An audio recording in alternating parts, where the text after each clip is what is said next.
بہت سے لوگ زندگی میں ایسے ہوتے ہیں جو اپنی پوری کی پوری زندگی صرف اور صرف نعمتوں کو ہنٹ کرنے میں یا اس کے حصول میں لگا دیا کرتے ہیں. نہ دن دیکھتے ہیں، نہ رات دیکھتے ہیں، نہ رشتوں کو دیکھتے ہیں، نہ ذہنی سکون دیکھتے ہیں، کچھ نہیں دیکھتے،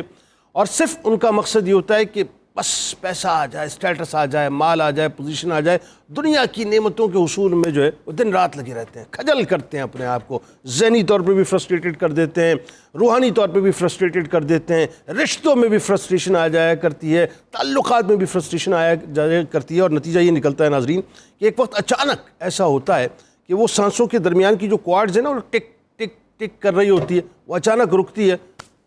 انسان ختم، وینش، سارا قصہ اس کا تمام ہو جاتا ہے. مطلب جس نعمت کے حصول کے لیے وہ سب کچھ کر رہا ہوتا ہے، کچھ لوگ انجوائے کر لیتے ہیں، کچھ نہیں کر پاتے، کچھ کی صرف حسرت ہی رہ جاتی ہے. لیکن اگین وہی بات کہ یہ دنیا کسی وقت تو ظاہر ہے ختم ہونی ہے، زندگی ختم ہونی ہے، تو اس کا بھی چیپٹر جو ہے کلوز ہو جاتا ہے. اچھا، اب بات یہ ہے کہ آپ کچھ بھی کر لیجئے دنیا میں، الٹیمیٹ آپ نے مرنا ہے، چاہے آپ انجوائے کریں یا نہ کریں. ایک نعمت ایسی ہے کہ جسے کسی طور سے زوال نہیں ہے ناظرین، اور میں بہت اسپیسیفک ہو کے بات کرنا چاہ رہا ہوں، بہت اسپیسیفک ہو کے. ہم فرم بلیور ہیں اس بات کے، الحمدللہ مسلمان ہیں، ہمیں پتہ ہے کہ ہمیں مرنا ہے، ہمیں قبر میں جانا ہے، ہمیں سوالات کے جوابات دینے ہیں، برزخ کی ایک زندگی ہے، برزخ کے بعد ہمیں اٹھایا جانا ہے، اللہ کے حضور ہماری پیشی ہونی ہے، وہ قیامت کا پورا ایک منظر نامہ ہے، وہ پورا منظر نامہ ہمارے سامنے ہے. وہ ساری پیشی ہونے کے بعد پھر اگین وہی بات، جب فیصلہ اناؤنس ہوگا تو اس میں جو ہے وہ کچھ داخلے جہنم کر دیے جائیں گے اور کچھ داخلے جنت کر دیے جائیں گے، یہ اللہ کے اختیار میں. اور پھر اگین وہی بات کہ جہنم کی جو زندگی ہے اس پہ گفتگو ہو سکتی ہے کہ کفار مکمل طور پہ رہیں گے یا مسلمان جو گناہ گار ہیں وہ کتنا رہیں گے، اس پہ بات ہو سکتی ہے. لیکن وہ جو جنت کی زندگی ہے صاحب، وہ مکمل طور پہ دائمی زندگی ہے کہ ونس جس کو جنت میں انٹری مل گئی، یعنی جس کو انٹرنس مل گئی، جس کو گرین کارڈ مل گیا کہ یہ آپ کا کارڈ ہے، جائیے، رضوان داروغہ نے اس کو انٹری دے دی، اس کے بعد پھر وہ نکالا نہیں جائے گا ناظرین. اور جنت کیا ہے یقیناً اللہ اور اس کے رسول صلی اللہ علیہ وآلہ وسلم ہی بہتر جانتے ہیں. لیکن ایک ناقص رائے کے مطابق ہم جو ہیں اپنے اپنے انداز سے احادیث سے اور قرآن کی آیات سے جو اخذ کرنے کی کوشش کرتے ہیں. گو کے ناظرین ہم اس کو صرف ایک تصوراتی انداز میں پیش کر سکتے ہیں، اس کی حقیقت کو بیان کر ہی نہیں سکتے. مطلب میں جملہ ادا کر دوں کہ پوری کائنات کو، آپ پوری کائنات کی ساری نعمتوں کو اٹھا لیجئے صاحب، اور اعلیٰ ترین جو نعمتیں ہیں اس کائنات کے اندر اس کو ایک جگہ مجتمع کر کے ایک پلڑے میں رکھ دیجئے، تو جنت کا جو کوڑا دان ہے وہ اس سے بہت زیادہ بہتر ہے. یعنی اس کی جو جگہ ہے کوڑا دان کی اس سے بہت زیادہ بہتر ہے. اس کائنات کی ساری نعمتیں اس کے سامنے ہیچ ہے بالکل. یعنی یہ وہ نعمتیں آپ سوچئے کہ جن کو کسی آنکھ نے دیکھا نہیں ہے، کسی کان نے سنا نہیں ہے، کسی آدمی کے دل پر جو ہے اس کا تصور آیا ہی نہیں ہے. یعنی جو مثال آپ مثالوں میں دیں وہ مثال بھی جنت کی نعمتوں کے حوالے سے بنتی نہیں ہے. اللہ تبارک و تعالیٰ نے وہ اعلیٰ و عرفہ نعمتیں رکھی ہیں کہ اللہ کی طرف سے ایک پکارنے والا جنت میں جنتیوں کو مخاطب کر کے یہ کہے گا کہ یہاں صحت ہی تمہارا حق ہے، تندرستی ہی تمہارے لیے مقدر ہے، اور اب تمہیں کوئی بڑھاپا نہیں آئے گا، جوانی تمہاری رہے گی، چین تمہارے لیے ہے، سکون تمہارے لیے ہے، کسی قسم کی کوئی تنگی تمہارے اوپر نہیں ہوگی، کوئی تکلیف نہیں ہوگی. جنتیوں کو سب سے بڑی نعمت ناظرین، سب سے بڑی نعمت آپ جانتے ہیں جنت میں کیا ملے گی؟ سوچیے ذرا کیا ملے گی، مطلب آپ اپنے اپنے انداز سے ذرا ریزیوم کیجئے. سب سے بڑی نعمت جنتی کو جو ملے گی ناظرین وہ اللہ تبارک و تعالیٰ کا دیدار ہوگا، دیدار الہی نصیب ہوگا. اور پھر سوچئے ذرا کہ ایک تو دیدار الہی کی نعمت عطا ہوگی، اور پھر اس کے ساتھ ساتھ وہ تصور جو عاشقوں کے دلوں کو انتہائی گرما دیا کرتا ہے کہ جنت الفردوس کے اعلیٰ ترین مقام پر سرکار مدینہ صلی اللہ علیہ وآلہ وسلم تشریف فرما ہوں گے، اور ہم گناہ گاروں کو یہ اذن مل جایا کرے گا انشاءاللہ اس تصور کے ساتھ کہ ہم سرکار علیہ السلام کے چہرہ انور کا دیدار کرنے کے لیے جایا کریں گے، ان کی زلف مبارک کا دیدار کیا کریں گے، ان کے رخ انور کا دیدار کیا کریں گے، ان کے تبسم کا دیدار کیا کریں گے، اور انشاءاللہ ان کی گفتگو سنا کریں گے. تو جنت کی جو ٹاپ آف دا لائن نعمت ہے، اعلیٰ ترین نعمت ہے ناظرین، وہ تو دیدار الہی ہے اور دیدار مصطفیٰ صلی اللہ علیہ وآلہ وسلم ہے. اب اگر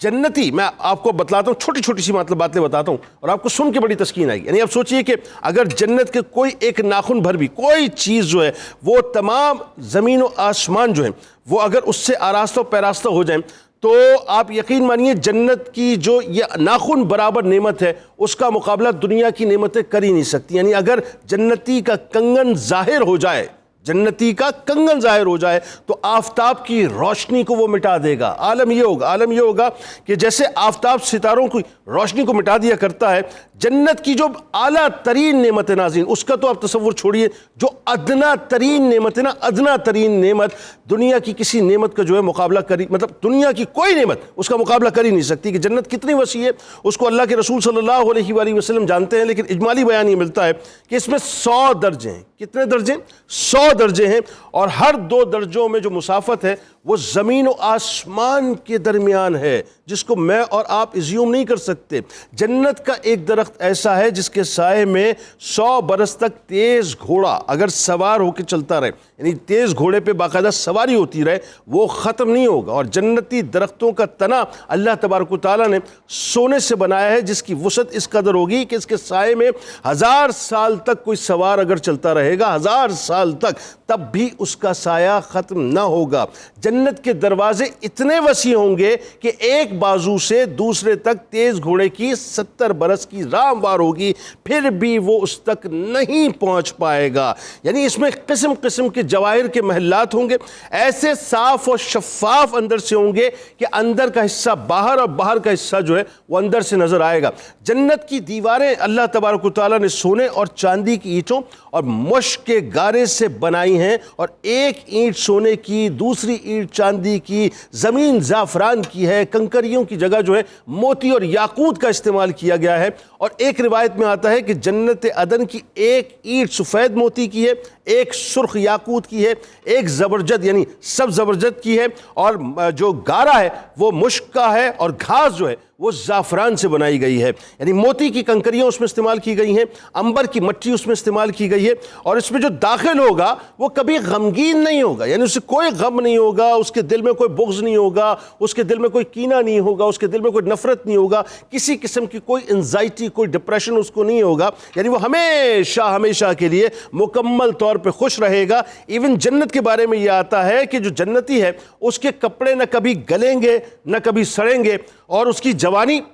ہمیشہ قائم رہے گی، اور تقریباً 30 ایئرز کے قریب جو ہے، یعنی اگر کوئی بچہ بھی جنت میں جائے گا تو وہ بھی، کوئی بوڑھا جنت میں جائے گا تو وہ بھی، اور کوئی جوان جنت میں جائے گا تو وہ بھی 30 ایئرز کے قریب اس کی ایج ہوگی، اور یہ ایج اپنی جگہ اسٹیگننٹ رہے گی۔ جنت کی چوڑائی ایسی ہے ناظرین کہ 7 آسمان اور 7 زمینوں کے ورق کاغذ بنا کر باہم ملا کے اگر رکھ دیے جائیں تو جتنے وہ ہوں گے اتنی اس کی چوڑائی بنتی ہے۔ اب آپ سوچئے، اس کو آپ الفاظ میں بیان کر ہی نہیں سکتے صاحب کہ اس کی چوڑائی کتنی ہوگی۔ جنت میں ایک موتی کا خیمہ جو ہے اس کی بلندی 60 میل کے قریب ہوگی، اور جنت میں جو یوں سمجھ لیجئے 4 دریا ہیں، ان دریاؤں کے بارے میں کہا جاتا ہے، اور روایتیں بتاتی ہیں کہ ایک پانی کا دریا ہوگا، دوسرا دودھ کا دریا ہوگا، تیسرا شہد کا دریا ہوگا، اور چوتھا شراب کا دریا ہوگا۔ جنتیوں کو جنت میں ہر قسم کے لذیذ کھانے ملیں گے، وہ جو چاہیں گے۔ اللہ تبارک و تعالیٰ نے یوں سمجھ لیجئے کہ اس کی سوچ کے ساتھ